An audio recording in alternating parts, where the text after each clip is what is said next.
Hi, I'm George Crump, lead analyst with Storage Switzerland. So let's talk about unstructured data. As I talk to IT professionals, probably the single biggest challenge facing them today is how to protect this growth of unstructured data. Unstructured data is files, machine-generated data, log files, a bunch of different things. But there's one common agreement typically in unstructured data, is that about 80% of it or so, give or take, is old or inactive. So what does that mean? We're backing up unstructured data that we just don't need to be doing all the time. So maybe there's a better way to manage it. And so that's when we start having a conversation about archive.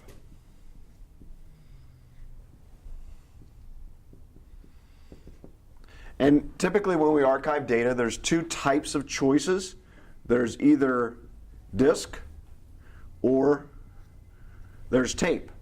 And both have their pros and cons, right? Disk gives you very quick recalls so that if you've migrated something off and somebody wants it back, it seems like it comes back almost as fast as it was if it was on primary storage.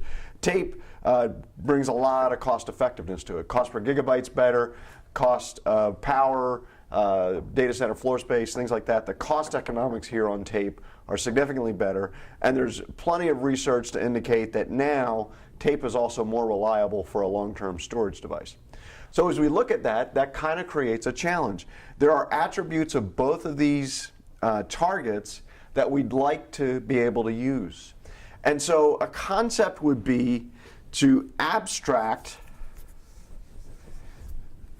the target part of the archive. And then we can pretty much attach anything we want to that abstraction layer, and it goes in front. And now when I move data to my archive, I just see, let's just call it /archive. It's just simply a mount point on the network. We have found great success in training users to say, look, if it's not in /home, go to /archive.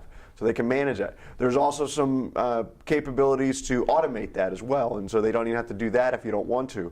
But my theory is if they've learned how to use Dropbox, which is a whole different problem, and they know how to move data from their home directory to their Dropbox directory, they probably have now passed the test and now know how to move data from their home directory to an archive directory, right? Or you can move it for them and at least they know where to go locate it. You can say, look, if it hasn't been accessed in a long time, you don't see it in home, go look in archive. And then this archive becomes browsable.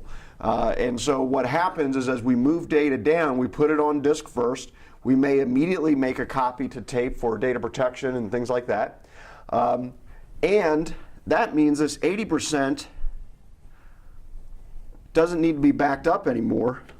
And so all of a sudden, from a data protection perspective, on a daily backup standpoint, I'm only backing up 20% of the data. So huge benefits from the data protection process, huge benefits from long-term retention and cost economics. What we do is, as data ages on this disk, we move it to tape, so we don't need to grow this either. So we're keeping costs totally in control in a lot of different areas. Now, the next step, and what we're seeing some data centers start to do, is for what I would describe as productivity files, so office documents, Word, Excel, PowerPoint, even MP3 files, audio, video, things like that, where we don't need just lightning fast access. We're seeing a lot of data centers, instead of having /home here, move /home to the archive itself. And so the active data stays on disk. As it's created or modified, we automatically make a copy to tape.